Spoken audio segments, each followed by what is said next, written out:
Ok, estamos de volta com o programa Em Pauta. Estamos conversando nesta noite sobre brasileiros de ontem e de hoje, o eterno sonho do enriquecimento fácil. Estamos vivendo aí esse momento favorável na economia brasileira, no crescimento, mas estamos refletindo que crescimento sem desenvolvimento humano é muito perigoso. Então queremos aprofundar isso daqui. Já demos uma pincelada no primeiro bloco, o professor e o Frei colocando aqui muito importante a questão da educação. E aí, há pouco citávamos o exemplo da China. Antes de continuarmos o nosso programa, a gente aproveita também para dar a você alguma literatura relacionada ao tema. O nosso endereço eletrônico aqui para participação no programa Em Pauta, você já conhece, mas vale a pena repeti-lo. empauta@cancional.com é o nosso e-mail. Você manda um e-mail para a gente, comenta, sugere algum tema que você queira ver debatido. Muitos dos temas que debatemos aqui também são sugestões, então aproveite essa oportunidade. Você também pode rever o nosso programa através do nosso endereço, através do nosso blog, blog.cançãonova.com/bh, blog.cançãonova.com/bh. Você tem ali disponível, após a exibição na TV, o nosso programa Em Pauta. E também no site do Frei Antônio Moser, antoniomoser.com. Além da agenda, dos livros, das palestras, você tem também um link ali para o programa Em Pauta. Os principais temas debatidos aqui estão disponibilizados ali, tá certo? Tem também o Twitter, já nós vamos verificar a participação das pessoas interagindo conosco no tema dessa noite. E também, como a gente sempre faz, aproveita aqui a oportunidade para indicar alguma literatura. Eu quero indicar aqui 2 livros, Dinheiro à Luz da Fé. Tá aí, Dinheiro à Luz da Fé, do Denis Duarte, aqui pela editora Canção Nova. Ele parte justamente do preceito bíblico, né? Seja rico, seja pobre, os riscos de uma vida infeliz por estar longe de Cristo são uma realidade. Então, tá aí Dinheiro à Luz da Fé, do Denis Duarte, né? Dá uma orientação como utilizar, a partir do ensinamento bíblico, um uso mais acertado do dinheiro, aqui pela editora Canção Nova. Também Administrar a Própria Vida, o negócio mais urgente. É do nosso querido Wellington Silva Jardim, o Eto, cofundador da Canção Nova, com a Luzia Santiago. Não é? O nosso abraço muito especial ao Eto, que confeccionou para a gente esse livro a partir da sua experiência em administrar a Canção Nova em mais de 30 anos. Está aí para você esta obra que vale a pena tê-la em mãos. Administrar a Própria Vida, o negócio mais urgente, aqui pela editora Canção Nova. Professor, aqui nós vamos continuar a nossa conversa e tem uma coisa interessante aqui, que outro dia eu escutava um especialista que vale a pena nós meditarmos aqui. E esse especialista dizia justamente o seguinte: olha, esse crescimento econômico, esse fator de vibração, de positivismo que o Brasil está vivendo, portanto, é muito interessante, porque nós temos aí o surgimento da nova classe média, não é? A classe C que se tornou classe B, ou classe média, enfim. Isso aí está acontecendo de uma forma muito bacana, mas na verdade, segundo ele, o Brasil estaria entrando no seu estado normal. É que, na verdade, nós tivemos uma anormalidade durante muito tempo. Mas o Brasil, com toda a sua pujança, em termos de riquezas de solo, não é? De gente, de trabalho e tudo mais, quer dizer, o Brasil está entrando na sua normalidade, o que estamos verificando. Não é algo anormal, mas é entrar na normalidade. O senhor concorda com isso? Em termos. Eu vou dizer por quê. Sim. Imagine, eu vou te dar fazer uma analogia aqui que fica fácil, sim, né, Frei Moser, da gente poder entender. Imagine você numa corrida. Você tem os seus, do seu lado, os competidores, não é? No primeiro instante, se você olhar para você, para o seu umbigo, você avançou. Mas se você olhar para aqueles outros seus competidores, você vai verificar que se você avançou, os outros estão muito mais lá na frente. Então, quando se diz assim, o Brasil atingiu a sua normalidade, em termos, se você analisar, em termos do próprio umbigo, mas em termos dos que caminham com ele, não. Por quê? Inclusive, na América Latina, o Brasil foi um dos piores em crescimento. Um dos piores em crescimento. Agora, cresceu? Cresceu. Você pega uma base baixa, como foi em 2010 para 2011, porque o que mede o crescimento? Né? É o PIB, Produto Interno Bruto. O que é Produto Interno Bruto? É a criação de riquezas daquele país durante um determinado período de um ano. Certo. E você faz a comparação com o ano anterior. Se no ano anterior a base é muito baixa e você cresce, você vai ter um valor alto. Então você vai dizer o seguinte, em 2011 o Brasil cresceu 7%. E em 2004 passa a crescer 2,7%, quando o governo previa 5%. Ora, observe bem, você, Padre Hamilton, citou uma coisa importantíssima, o entusiasmo, a fé, porque você só chega a uma ação realizadora se essa ação está bordada de quê? De entusiasmo. O entusiasmo é o motor para você levar. Então, o que o governante faz? Ele tem que levar aos seus concidadãos, aos seus governados, o quê? Entusiasmo, euforia. E está certo. Agora, cabe à sociedade, através do processo educativo, verificar se realmente aquele crescimento está se transformando em desenvolvimento. O Frei falou a respeito da infraestrutura. Aí a gente fala o seguinte, o custo Brasil é altíssimo. O que é o custo Brasil? É tudo aquilo que faz com que o produto se eleve. Então, quando você produz e não tem estradas, a falta de estrada faz com que esse custo se eleve. Sem dúvida. A falta de saneamento, você vai ter mais doenças, mais gastos. E por aí vai. E educação, então a gente nem fala. Tá certo. Bom, sim, bom, o que acontece então? Nós temos que fazer tudo para diminuir esse custo Brasil. E nesse custo Brasil está uma vertente importantíssima. Qual que é essa vertente? Corrupção, Frei. O processo de corrupção, há 10 anos atrás, a Transparência Internacional já citava que o país estava a caminho de uma corrupção endêmica. O que é corrupção endêmica? É exatamente essa corrupção infiltrada em todas as instituições do país, de tal forma que já não se tem mais controle sobre ela. E não é o que estamos verificando?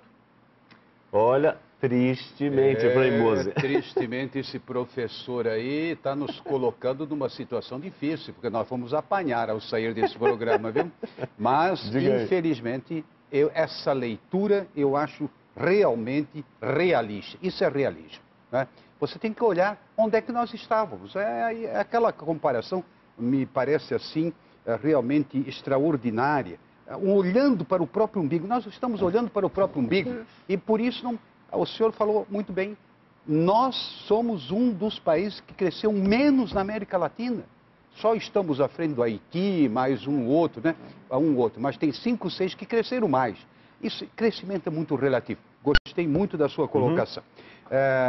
O que me parece importante sobre esse ufanismo, euforia, nós não queremos que o brasileiro se transforme num povo triste, lamentando as suas mágoas. Claro, nós somos alegres, assim, como eu diria assim, a nossa cultura. Basta pensar, até os escravos eram alegres, batiam tambor, dançavam, nossos indígenas, enfim. Gente, não é para tirar esse entusiasmo, mas temos que botar o pezinho no chão, para não nos iludir com o entusiasmo e não nos deixar iludir. Isso nos velhos tempos do velho Marx, não é? Se falava em alienação. Hoje isso já é ultrapassado, né? Mas, de fato, ou seja, você vive nas nuvens. Põe o pezinho no chão e você vai amadurecer muito mais como povo e vai ajudar muito mais o país a crescer do que simplesmente levantando a bandeira. Não é? Você ajuda o país a crescer tendo o realismo. Aliás, professor, gostaria que o senhor mencionasse agora, porque, querendo ou não, Frei Moser também, hoje essa onda de otimismo, não é, partindo aí, quer seja de um aspecto antropológico ou psicológico, mas que o país vive, muito dessa onda se deve, por exemplo, aos meios de comunicação que retratam, que mostram, inclusive esses personagens brasileiros, pessoas que se tornaram ícones, não é enriquecimento fácil, fácil entre aspas, ou rápido, vamos usar a expressão que é rápido, não vamos falar fácil, de início, mas enriquecimento rápido. Então você tem, por exemplo, aqui um brasileiro citado, o Eike Batista, que hoje é o 8º homem mais rico do mundo, e para o brasileiro parece que isso foi em pouquíssimo tempo, tem um contexto aí, tem uma história, mas por outro lado a gente repara que, por exemplo, segundo os números, os ricos do Brasil estão aumentando. Por exemplo, teríamos aí uns 145 mil brasileiros dotados aí que apresentam superior a $1 milhão, só que a cada dia umas 20 pessoas ultrapassariam esse limite. Então tem muita gente ficando rico a toda hora, a todo momento. Como? Com que velocidade é essa? E os meios de comunicação estão mostrando isso o tempo todo. Então parece que as pessoas não querem fazer o caminho normal, mas querem pegar o atalho. Até que ponto é positiva essa influência dos meios? Até que ponto o governo usa isso para falsa propaganda e por baixo ir passando a bendita, para não dizer a maldita, bendita não, a maldita da corrupção. Padre Hamilton, o Frei Moser disse o seguinte: vamos sair daqui e vamos apanhar.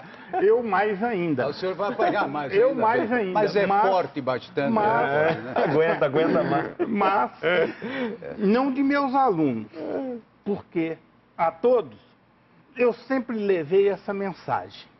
Ao mesmo tempo que eu levava a mensagem do otimismo, no sentido do entusiasmo, certo, eu levava também que você tem que ter os pés no chão.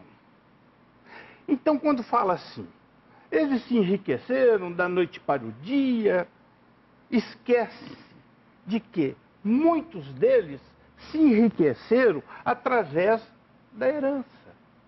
Eles receberam de alguém. Então, aí sim, da noite para o dia ficaram ricos. Exato.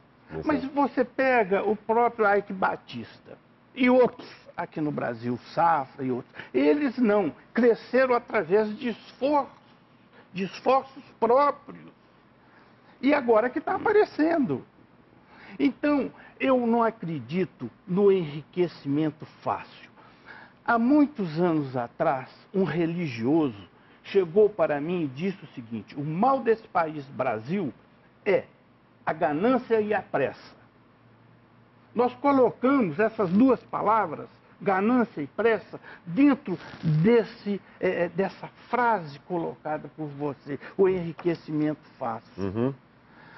Quando você tem a ganância e a pressa para se enriquecer, muitas vezes você tem, para não dizer quase todas as vezes, que ultrapassar os limites da ética e da moralidade. Senão você não consegue se enriquecer da noite para o dia. Agora, veja bem, esses que se enriquecem de uma forma de trabalho próprio, como o próprio Eike, eles são filântropos. Eles se enriquecem e distribuem para a sociedade muito daquilo que eles recebem. O Bill Gates. Aqui no Brasil nós não temos muita cultura da filantropia, não. Aqui o rico é rico porque tem 10 carros na garagem, tem iates, etc. Nos Estados Unidos, o rico é aquele que mais distribui parte de sua riqueza para melhorar a qualidade de vida dos seus concidadãos. Né? Então, a gente tem que pensar muito nisso. Enriquecimento fácil só existe e rápido quando vem de herança. Tá certo. Olha, às vezes as pessoas querem encurtar o caminho, né? E um deles, por exemplo, como a gente citou na matéria inicial, são os jogos de azar, como, por exemplo, a questão das loterias. Por isso fizemos uma pergunta às pessoas nas ruas, dizendo o que você faria se ganhasse na loteria. Vamos ver o que as pessoas responderam. Parava de trabalhar. Parava de trabalhar e mudava de país. Eu iria ajudar a minha família, quem precisasse, ia viajar. Viajar até. Ai, meu Deus, nem sei. Comprava uma casa para mim, para meus filhos. E investir o resto. Não sei não. Viajaria. Não estaria aqui. Viajava. Muito. 10% eu doava para obra missionária, o resto eu vivia a vida, né? Ia distribuir para os meus filhos. Não desejo mais que eu tenho, não, graças a Deus. Eu ia viajar, conhecer o mundo. Era isso, eu ia viajar. Tá aí, Frei Moza, e aí? Pois é, o brasileiro gosta de viajar em qualquer parte do mundo, né? Tem brasileiro. Depois dos japoneses e agora os chineses, eles estão em toda parte, né? Vêm os brasileiros. Bom, o que eu diria é o seguinte, essa ilusão de que com esse dinheiro você vai poder fazer o que você bem entende. Pelo contrário, administrar o dinheiro é muito complicado. Eu fiquei assim um pouco, eu diria, não reticente, mas surpreso do otimismo do seu filho em relação aos ricos de coração generoso. Alguns são, mas a maioria eu acho que é pão duro mesmo. Porque se não fosse pão duro, não haveria tanta miséria. Ou seja, aqui nós teríamos assim um grande campo a trabalhar. Já fizemos uma vez um programa, não é, sobre ricos que distribuem os seus bens. Justamente nos Estados Unidos, na Europa também, alguns ricos. E, sobretudo, quando chega perto da morte, sabe? Aí eles começam a abrir as mãos. Agora, infelizmente, são muito poucos, né? Porque a riqueza é uma tentação. Mas isso a gente pode voltar depois. Tá certo. Nós vamos, então, para o nosso intervalo. Você não saia daí, vamos continuar o nosso programa já já. Minuto só.